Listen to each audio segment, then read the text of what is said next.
few of these that you might not even realise that you actually need to be doing in that final week. There's things that you need to be checking off. There's little tasks that need to be done that are going to make your day run so much smoother. Hello lovely couples and welcome back to my channel. I'm Lauren, wedding planner and owner of Bluebird Creative.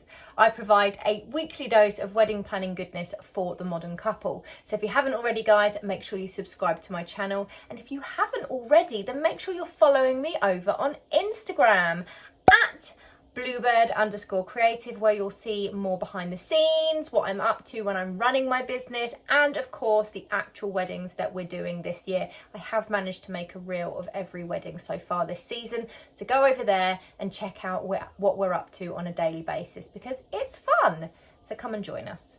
Anyway guys, this week's video is, I think, super helpful. I'm going to break it down into two parts for you. We have 9 tasks that you want to be doing on the week of your wedding that are related to the wedding day, logistics and all those kind of things. And then we have another 9 tasks that you also need to be doing the week of your wedding that are a bit more personal to you and your personal prep.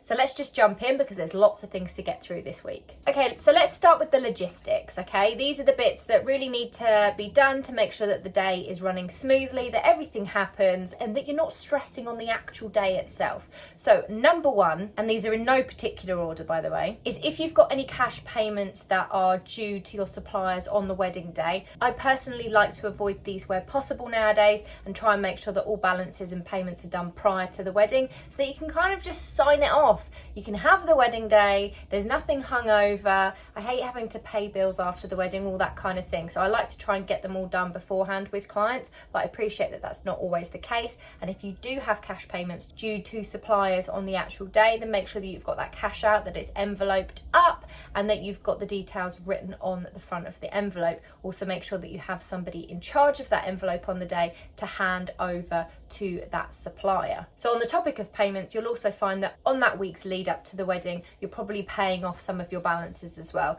There'll be a lot of them that are due sort of in that month beforehand, but there will be some that will be due the week of. So that will be one of the things that you'll be going through, is paying off any balances with some of the suppliers. Another task that you'll need doing is boxing up all your details and table decor. Now you might be wondering what on earth I'm talking about, but something, for example, that we request our clients, and a lot of caterers will do the same, is that any decor that you have bought that is going on the tables need to be boxed up per table. So you would have a box that is for, say, table 1 or whatever you've called it, and that might have in candlesticks if you've bought them. If you're hiring them in, it's obviously a different thing. The florist or whoever's bringing them in will bring them. But for example, candlesticks, candles, table name, any stationery for that particular table, not all your stationery in one hit, that particular table. So table name, place names, please try and put them in the order of where they're sitting. Your caterer will love you, your planner will love you. We will not love you if you just bung them in willy-nilly and then we spend even longer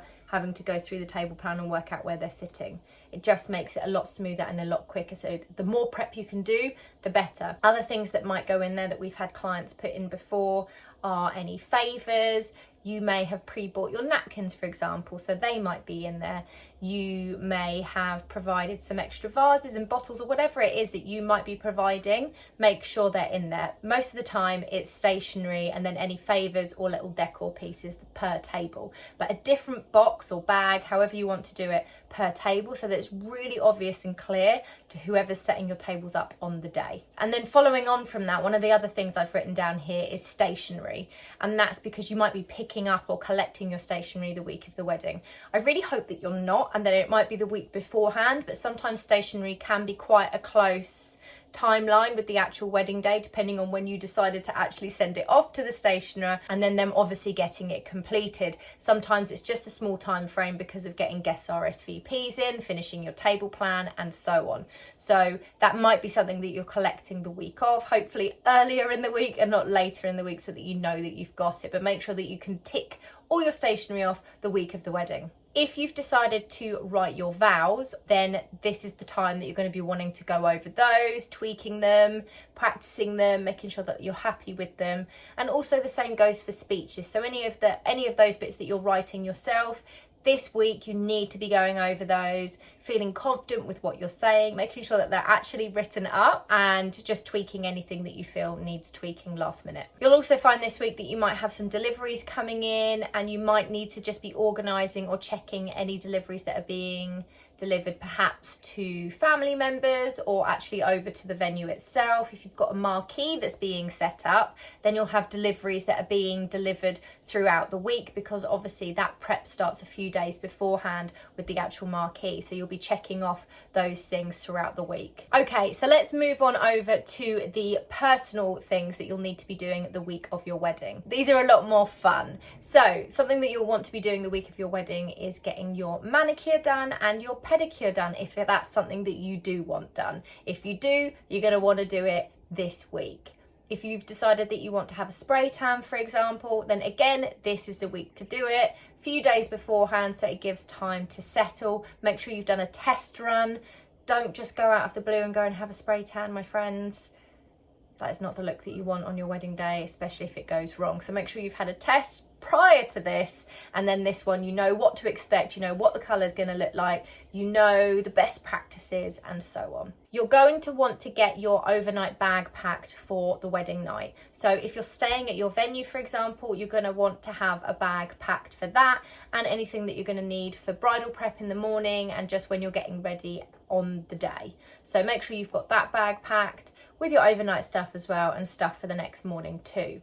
Following on from that, this week, you're also going to be wanting to pack for your honeymoon if you're going on your honeymoon within the next couple of days after your wedding. So you want to have that going already, and by this week, you really want to be getting all those things in the bag and sorted, because trust me, after the wedding, you are going to be so tired. It's weird. It's like you're jet lagged.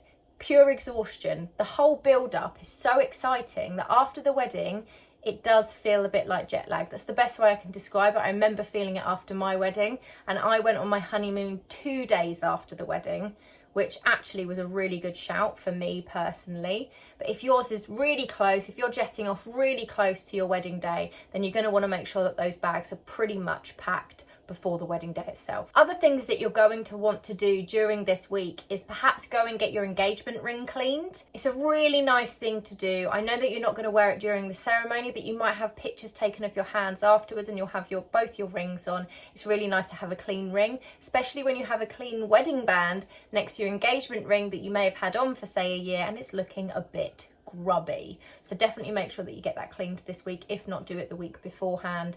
But obviously if you do it this week, it's going to be super fresh and sparkly, which is going to be the best. I would advise that this week you also just remind yourself how to bustle your train, or whoever is going to bustle your train, if you have a train that needs bustling, obviously, that you recap that with the person, so that on the day or on the evening of, when you decide that you want to bustle it up, they actually know what they're doing. Okay, I just think that's a really good thing, especially after a few drinks and you're all a bit excited and you can't really remember what you're doing. So definitely go over that this week. You're also going to want to start gathering all your items for the wedding day. So wedding dress, veil, shoes, jewelry, hair accessories, and so on. Start getting everything together and everything ready, whether that's in your spare room or wherever that might be, so that the groom can't see, whether that's at your parents' house, your best friend's house, it doesn't matter. Start getting everything together so that you can kind of visualize and go, yep, I've got that, I've got that, I've got that, and you're super organized. And finally, this week, you might have decided that you're having a rehearsal dinner, in which case that is obviously going to be happening the week of the wedding, in fact, the day before the wedding. So make sure that you've got your outfit chosen for that, and then obviously just go and enjoy that and go and have the dinner. If you're having a rehearsal as well, then obviously that's happening too, and then you might be going out and having the rehearsal dinner. That is much more of an American tradition, but people are starting to adopt that over here in the UK. We have a lot of American clients that come over here and get married, so that is something that we do on occasion. But I'm also finding that UK clients that have a celebrant-led ceremony are having a rehearsal the day beforehand, just to go over how the ceremony is going to run, which actually I really, really like. And then obviously the rehearsal dinner happens afterwards, which is just a lovely little touch, really. So there we go, guys. There's actually 18 different things that will be happening the week of your wedding. They're not huge, so don't panic, but definitely make sure that they're on your list so that you don't forget anything, so that come the actual day, you can go, yep, tick, tick, tick, tick, that's all happened, that's all done, and know that you can have the best day ever. I hope you found this video helpful, guys. I will see you next week for some more wedding planning goodness.